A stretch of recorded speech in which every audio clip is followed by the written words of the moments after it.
So yeah, it's really great to be here this evening. I'm Temi. I'm currently head of design at Blinkist. Oh, there's a snazzy picture of me. So I'm currently head of design at Blinkist. I joined back in 2015 as designer number 1. We're currently a team of 8, working across all types of design across the organization at Blinkist. And Blinkist itself has 6 million users worldwide. To tell you a little bit more about it, we are a informal learning app, as Martin said, and we take the best nonfiction books and distill them down into key insights that you can read or listen to in just 15 minutes.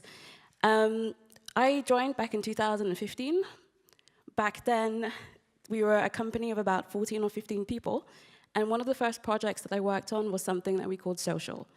And Social was a set of features that aimed to connect readers on the platform with friends who were also on the platform. So you would be able to see what your friend was reading, what they liked, what they were highlighting, and so on. And this was a huge project for us. In terms of the team, 1 designer, that was me, of course, 3 developers, people working across marketing, and so on. It was a 6-month project.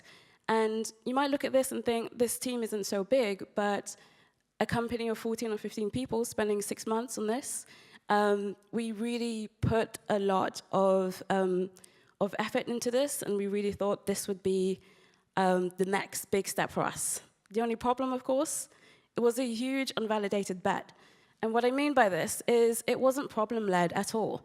We didn't really know if people wanted to have any kind of social aspect to Blinkist. Neither did we check, which is a big, big rookie mistake.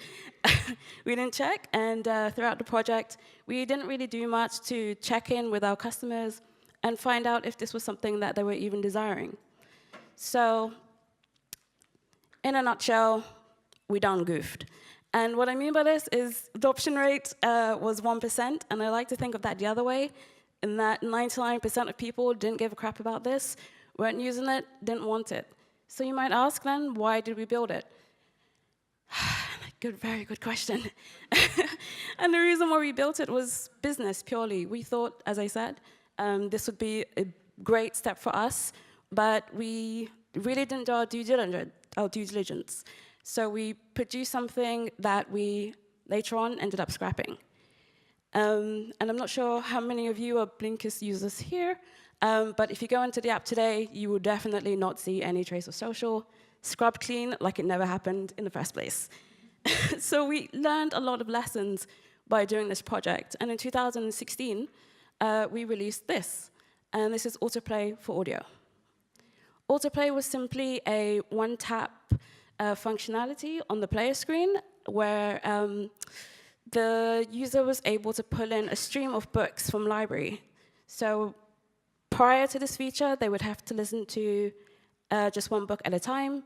This way, we wanted to introduce a low-friction way to listen so that whatever our listener was doing, whether they were in the car, doing a coffee run, whatever, they would always have something playing.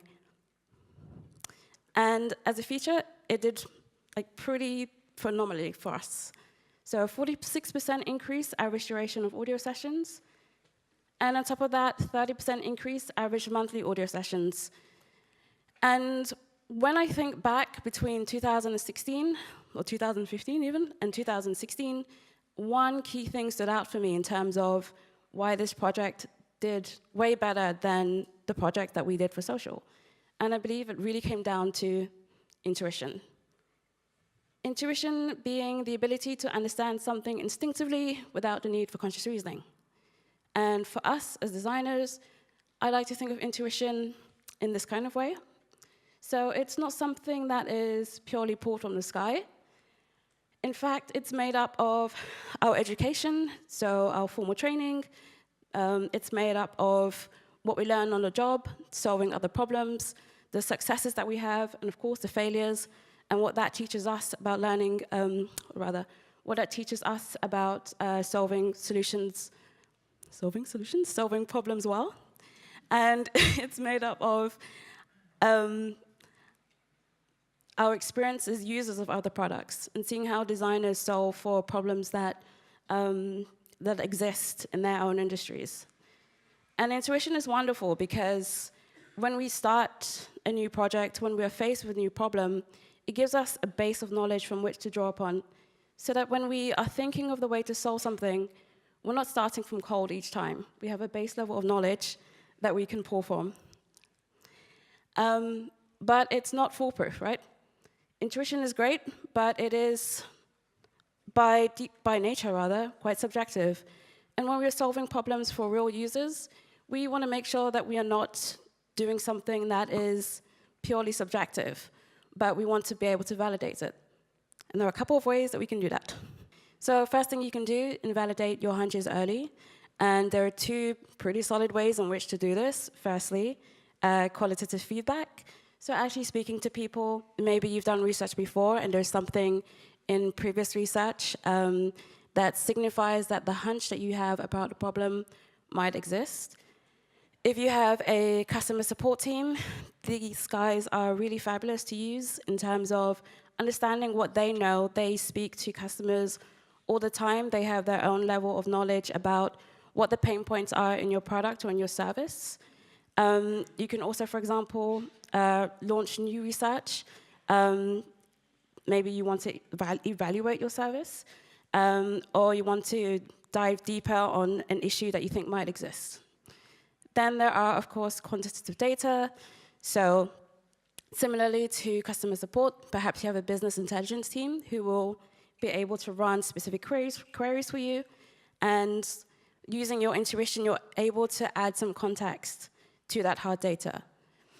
And personally, I like to think of data as human behavior aggregated. So what we often perceive as simply just numbers or like graphs and so on is, in fact, the people on our product or on our service making patterns and telling a story about how they are using the product that we have designed. So I want to get into a bit more about the hunch that we had for Autoplay, which was this. So choosing another book to listen to when I'm grocery shopping is annoying. I wonder if Blinkist users find this hard too. There were several hunches on this. This was mine in particular. I was on my way to the grocery store one day and had put on Blinkist because I knew I would be performing this pretty mundane routine task. And I wanted something to accompany me as I just did this very basic everyday thing and use this as an opportunity to learn something. So I put on Blinkist, I get to the supermarket, pick up a basket, and I'm going up and down aisles, finding the things that I need for home. And shortly, I'm realizing that the book that I'm listening to is coming to an end. But the need that I have is still existing.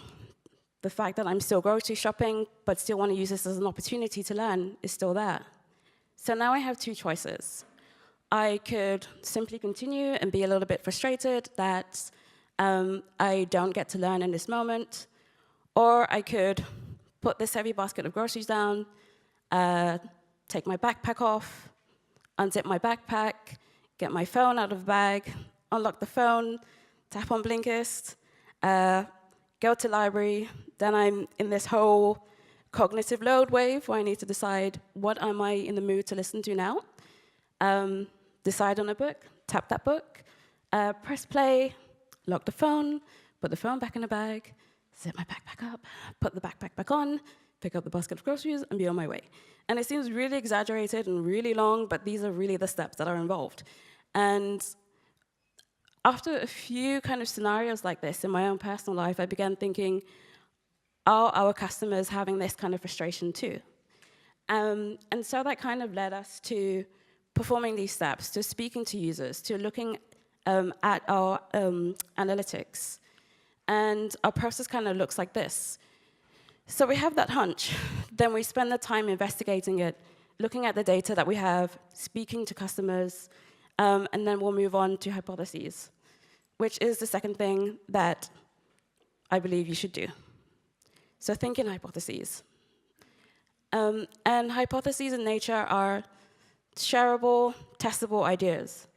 I love the idea of starting with a hypothesis because it is a pretty throwaway thing. It's something that you know that by developing it, you're going to test it. You don't need to be super precious about it. And the way that we do hypotheses at Blinkist looks a bit like this. So we start with the problem, and we define who we're solving for, what that problem might be, and what a proposed explanation of that problem might be. Then we'll move on to evidence. There are definitely other hypotheses frameworks out there that don't have this. I think if you're moving in a pretty fast organization, having this here is a way to prioritize. It's a way to give weight and credence to the idea that you have, and shows that you are likely on the right track. You've looked for signals that show you should be moving forward with this. Then we have solution and outcome. This can be pretty top level. You don't need to be super granular. You just need to think about what can a first pass solution of this be. So you put it in here, and you define what the outcome of that solution might be. Then, of course, you will define your metrics. So what is your measure of success? And I think this is really important, especially if we're thinking about creating value. And metrics here can, of course, be things like conversion rate, of course, pretty classical stuff. In our case, audio sessions. But you can also think in terms of decreasing customer support tickets, something that will give you a more tangible link to the qualitative output. So once you actually have this hypothesis defined, then you go ahead and experiment. And this is the part where you kind of put yourself in that mad scientist role, and you go out there, keep testing this hypothesis, and as I say here, this is the point that you learn and iterate. Your solution itself is also just your intuition coming back into play. Your solution at first pass is, again, your formal training, it's your experience and so on, giving you some guidance to tell you this might be the best way to solve this solution. But if you are thinking very specifically about addressing core user needs and even more about crafting delight, then you still want to validate with your users, with your customers. You still want to make sure that if you have a prototype, that you're testing it, and that you're actually continually getting input back. And last thing, train your intuition. I like to think of intuition as a muscle. I think there's actually tons written about intuition. Malcolm Gladwell's Blink comes to mind, and he goes into a bit about how intuition is a thing that you can grow and make stronger. And I think it's the case here. This is something that you can definitely do as you're working and solving problems. To really distill this down, I think you can do this in 3 ways. Firstly, you listen. So all of the input that you have, whether it's from research, whether it's from customer support, whether it is from your business intelligence team, your analytics, and so on, really take in that body of like data and research and that wealth of knowledge, and really pay attention to it. Always find a way to keep listening. Then reflect. Pull other people into the room. Form your own intuition about how to solve things. Form your own intuition about the problems or opportunities that might exist. I think especially if you're working in an environment where perhaps it's not B2B, or not B2C rather, but it is B2B, or it's a service or product that you can't use easily yourself. It's really important here to go through that listening and reflect on that, and that's where your intuition generally comes in. And then you would react. So you don't go from simply listening and then jumping straight to a solution, but you take that time in the middle to really reflect on what all of this means and where new opportunities can be. And then you react. Again, maybe getting other people into the room, sharing your ideas, sharing your intuition, and seeing where you can go from there. And to wrap up, why take intuition more seriously? Firstly, solve problems that real people care about. When you're in the ability to put yourself in other people's shoes, think about what it is to be a user and not just a designer of that product. And when you are in this mindset of validating that intuition and not being, say, ego-led, but rather checking back in with the users of your product, you are more likely to solve problems that really exist and that will benefit the real people using your product. And then secondly, fail early, learn quickly. Coming back to the social project, that was a huge, I won't say the word I'm thinking, that was a huge blunder for us. And we learned our lesson way too late, rather. We didn't learn it quick enough. When you have a hunch about something, and you're actually actively trying to invalidate that hunch, it's great if it fails. Then you can move on and really solve problems that exist. But you still end up learning something about maybe a need that is already being fulfilled, or maybe a problem that doesn't exist. So even your failing is still going to benefit you, and it's still going to move your service forward. And then lastly, strengthen your intuition with data. Always keep validating, always keep building that base knowledge of your users, how they use your service, and the new opportunities that you can create. And with that, that's data-driven intuition. Thank you.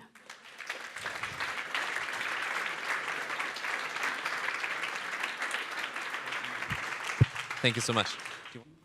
So, how do you talk about intuition to your colleagues? Like, are you gonna, oh, I want to follow my intuition, and they're like, you're like, what? So how's their response to this term specifically? So I think it's actually pretty open at Blinkist. We, I think, formulate hunches all the time. So if you say to someone, let's say, working on an experience for a new format, let's say, maybe your hunch is about how we should design that new format or what that new format should even be. I think people are really open to that. It's just the follow-through that really becomes quite important. How do we validate that hunch? Because lots of people can have it. I think especially going from an organization that was 15 people to one that is 100, it becomes way more important to make sure we're actually on the right track. Yes. Here we had a Sorry. question. Yeah. About that autoplay, I was just curious, did that ever backfire as well? So did someone then get a book or a story that totally put them off track? What's the maths behind it? How would you suggest the next book to be read out? So Autoplay will play things that you've already added to library. Yeah. Okay, got you. Thanks. That cuts down a lot of that. I need to use the service to find out. Yeah. Oops, sorry. I need to start using the service to find out how this works, because I'm not a Blinkist user yet. Okay. Yeah. You might want to try it out. Yeah, I might want to try. I think there's another... You might have a discount code for me. Maybe. We'll see. What is the phrase? Don't ask, don't get. Yeah, exactly. Yeah. Good. Thank you. I have one question concerning, the situation that following your hunches means, for my understanding, that you need a deep understanding and high involvement with the product that you use in order to build these insights over some time, I have the feeling. Now, if you put that more into an agency perspective, to where you go into a project, have a quite short time to get an insight about a product, about a situation, about a pain point. Could you put that into perspective, how the intuition thing could work also with this more short time frame? So I think I actually disagree with you a little bit at the beginning there. So I think you said it requires a deep insight of the product itself and of using it. I think it actually requires a deeper insight of the users. I think even if I didn't use Blinkist as a product, it's very integral that I understand how the users of Blinkist are using that to be able to design for them more effectively. I think agency does have that classical problem in terms of you're not going to be on a project for an extremely long time. But having said that, I think any kind of data or research that you can amass about your clients' users is simply going to help you go forward. And maybe the project that you're working on is quite specific and there's not much room for divergence in terms of exploring a hunch, but then maybe there is as well. So maybe it's, maybe you are the one conducting research on behalf of them and you see somewhere, like tangentially or something, that there could be an opportunity there. Perhaps if you have the relationship with your client to do so, that might be your opportunity to bring it up then. So I don't think the opportunity is lost, but I think it does require like a deep understanding of your users. Mm-hmm. I think there was one more question over there. There was one there. Yeah, yeah. Here. Hello. Yeah. Thank you for the talk. Really nice. Really good. So my question is somehow have some relevancy to the previous question. So I have the feeling that like following a hunch or following intuition has something to do with when you are the user and you are designing something that you are using. You have intensely using your product, and also the focus group is also among somehow your matches your portfolio. So what happens if you're doing some B2B things and what you're designing is not really designed for you? It's like designed for a focus group has totally nothing to do with your portfolio. I think it's a similar answer as before. So even if you are not using the product, even if you're designing for a client, there is still ways to speak to your users and to find out how they're using that product or that service, and from there to allow your intuition to come in there. So I think for us, we are not always having hunches that are born purely out of us using the product. One good example I can give is we are probably like any consumer company iterating on our subscription experience. So we are not as employees and users of Blinkist always subscribing to the product. I mean, we get the product free when we join, so that's great. So we're not really going through that experience every time, but we speak to users. We run usability tests. We do interviews, and maybe we think this is the track that we need to go on in order to solve or improve this experience. But we might see in our research or in our data that there's another path there. And we're able to bring context to that data that we see as humans, frankly, to bring out new ideas, new hunches about where we could go to improve that experience. So I think it's great if you're able to use the service or the product yourself. But I think even within a B2C product that you can do that, it's not always the case for every part of the experience that you are able to use it like a regular user anyway. I hope that answers it. Thanks. Thank you so much. I think, are you around a bit for a chat afterwards? If you have more questions? Great. Thank you so much. Thank you.